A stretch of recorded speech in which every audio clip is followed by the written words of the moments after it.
तुमची सावली पडते त्यावर.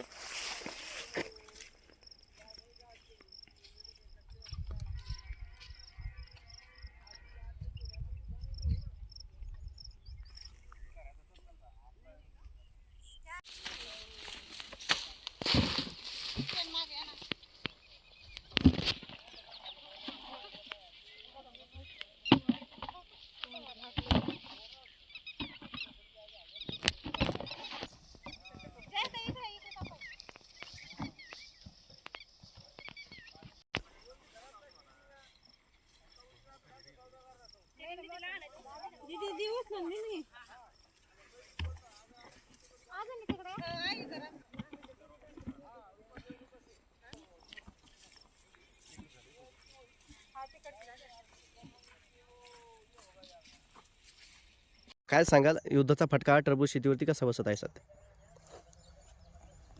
पाठीमागं युद्धाच्या अगोदर या टरबुजाला 20 ते 25 रुपये मागणी होती.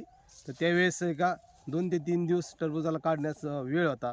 नंतर 2-3 दिवसांनी व्यापारी चक्रा मारायला लागले. तर डायरेक्ट ते सांगायला लागले आता युद्ध चालू आहे, ट्रान्सपोर्ट बंद झालेला आहे. तर त्यामुळे आम्ही आता 5 ते 6 रुपये किलो मागत आहे. पण टरबुजाचे दिवस 80 ते 90 दिवस पूर्ण झाल्यानंतर टरबूज ठेवता येत नाही शेतीमध्ये.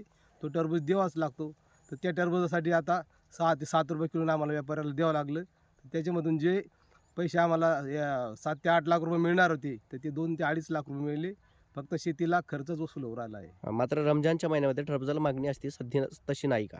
रमजानच्या महिन्यामध्ये जी मागणी असती ती मागणी ते व्यापारी सगळे सांगतात का युद्ध चालू आहे. या युद्धाचा फटका पार ट्रान्सपोर्ट गाड्या होत नाही. एक्सपोर्ट माल न झाल्यामुळं हा माल जो लोकलला पाठायचा आहे, लोकलला हाच भाव चालू आहे. तर सर्व शेतकरी हेच भाव द्यायला तयार झाले आहेत. कारण की तसासुद्धा तो माल दिवस जास्त झाल्यामुळे तो माल ऑटोमॅटिक चट्टे पडून गरम होऊ लागला आहे.